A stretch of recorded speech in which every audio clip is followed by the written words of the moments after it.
Dalam Bapa dan Putra dan Roh Kudus. Amin. Allah yang penuh kasih, terima kasih atas kehidupan yang selalu Kau berikan kepada kami dengan kecerahan, dengan kesegaran, dengan kehidupan yang baru yang harus kami isi dengan penuh makna. Semoga kami menggunakan waktu-waktu kami dengan cara yang berbuah dan menjadi berkat bagi orang lain.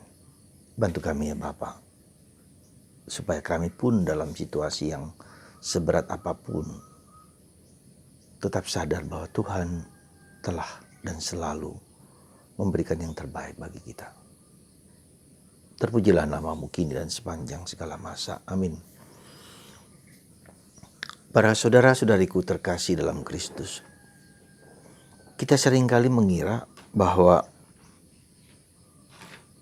di gereja atau di tempat-tempat suci, masjid, gereja, wihara, atau sinagoga adalah tempat suci dan tidak ada roh jahat atau kejahatan, bahkan roh kegelapan. Ternyata tidak demikian. Yesus ketika berada di sinagoga, dan dia ada seorang yang kerasukan setan. Dan setan itu tahu siapa Yesus. Apa urusanmu dengan aku?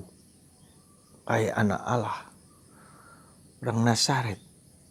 Aku tahu siapakah engkau. Yang dari Allah, dari utusan Allah, anak Allah. Dan Yesus menghardik si iblis itu. Dan pergilah si iblis itu dari tempat sinagoga, dari rumah, dari orang tersebut. Dan menarik, kita harus bisa membedakan orang yang sungguh dirasuki oleh kuasa kegelapan, bisa berteriak-teriak, bisa kesurupan, bisa apa, itu kerasukan, dipenuhi, dikuasai oleh iblis.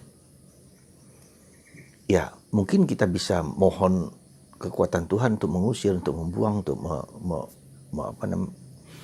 meniadakan orang itu, meniadakan kuasa itu. Tetapi tidak selalu demikian. Tidak selalu bermanifestasi dengan manifestasi yang kasar, yang nampak di mata, tapi ada yang dipengaruhi oleh kuasa kegelapan. Jadi ini yang jauh lebih sulit daripada yang sekedar mengungkapkan kata-kata kasar, ya, tetapi yang lebih halus dipengaruhi oleh kuasa kegelapan.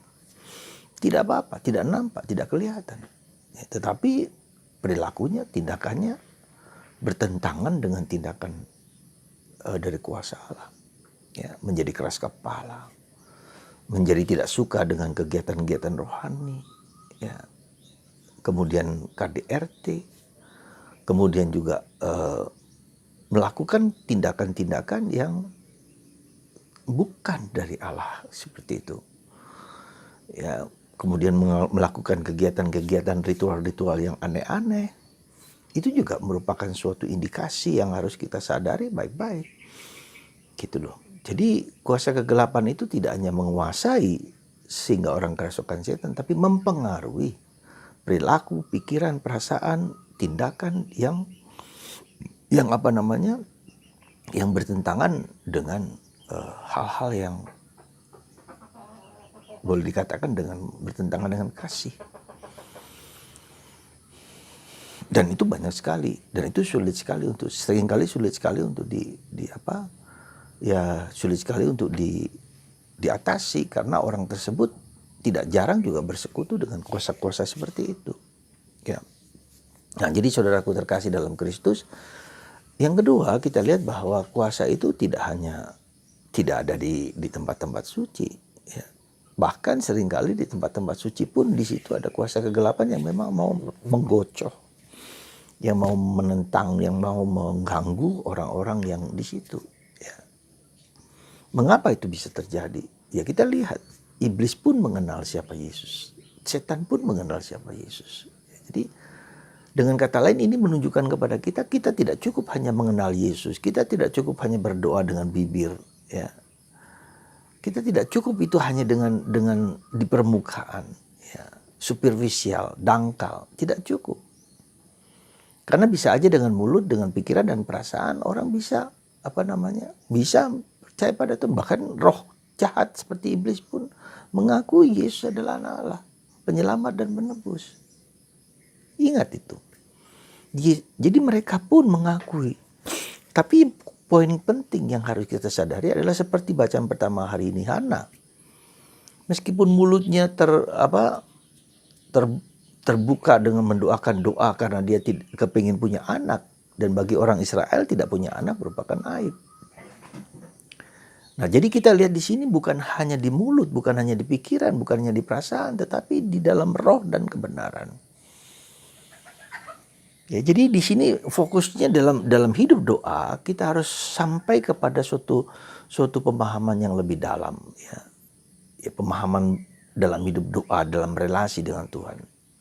Tidak berarti doa dengan mulut, tidak berarti doa dengan pikiran, tidak berarti doa dengan perasaan, tidak berarti doa dengan hati. Itu tidak penting, bukan itu yang penting. Ya bukan yang penting, tapi harus masuk ke tingkat yang lebih dalam roh dan kebenaran. Ketika dalam mulut, dalam pikiran dan perasaan itu saya yang mendominasi. Ya, saya yang mendominasi, saya mengontrol Tuhan. Saya minta A, minta B, minta C, minta D. Ya, bagus, tidak apa-apa, tidak jelek karena Yesus mengatakan mintalah, ya, ketuklah dan semua akan dibukakan bagi kamu. Tetapi harus lebih dalam ke tingkat yang lebih tinggi, hidup dalam roh dan kebenaran.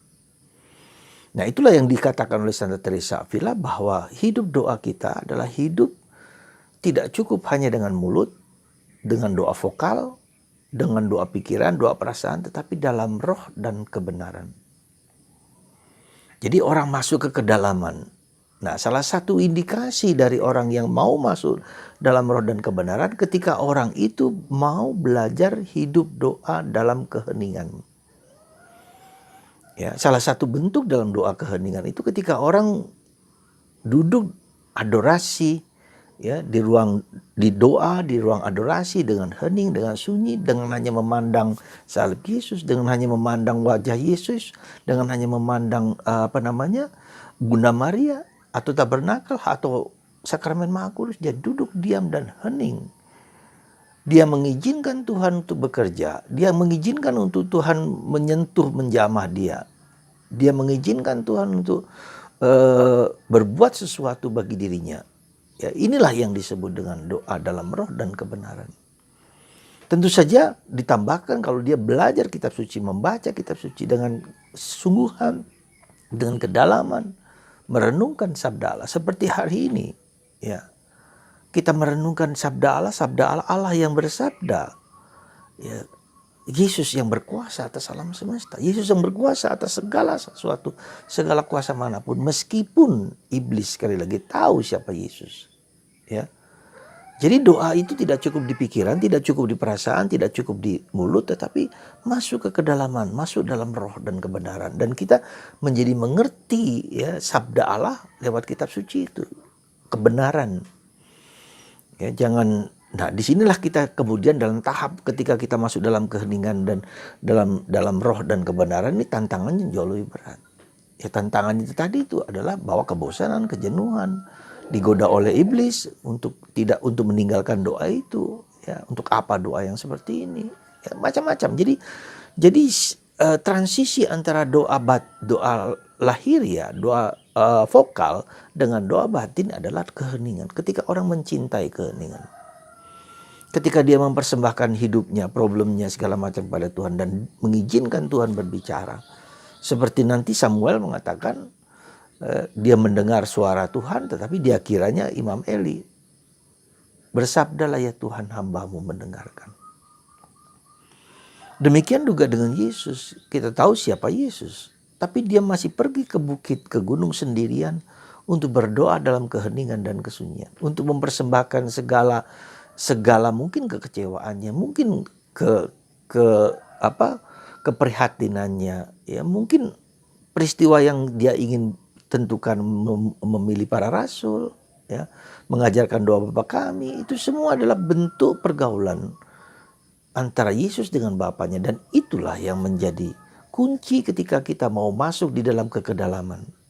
Ya, jadi sekali lagi, ketika Anda mau masuk dalam kedalaman, ketika Anda mau masuk dalam keheningan dan kesunyian, itulah salah satu tandanya kita mau dibentuk, dibina, dikuasai oleh Kristus. Semoga Anda yang biasa mendengarkan renungan saya ini, berilah waktu Anda untuk diam, untuk hening, untuk sunyi minimal 15 menit setiap hari. Persembahkanlah segala kerinduan, kecemasan, kegelisahan Anda kepada Tuhan. Biarkan Tuhan mengontrol hidup Anda, bukan saya yang mengontrol hidup kita. Sekali lagi, biarkan Tuhan mengontrol hidup saya, hidup kita. Dan juga biarkan kita tidak hanya banyak-banyak yang berdoa, kuantitas tapi kualitas. Semoga Anda dan saya dan kita semua semakin rindu untuk diam di kaki Tuhan seperti Maria. Mendengarkan Tuhan berbicara dari hati kita yang terdalam. Semoga Anda dan kita diberkati oleh Tuhan Yang Maha Esa, Bapa, Putra, dan Roh Kudus. Amin.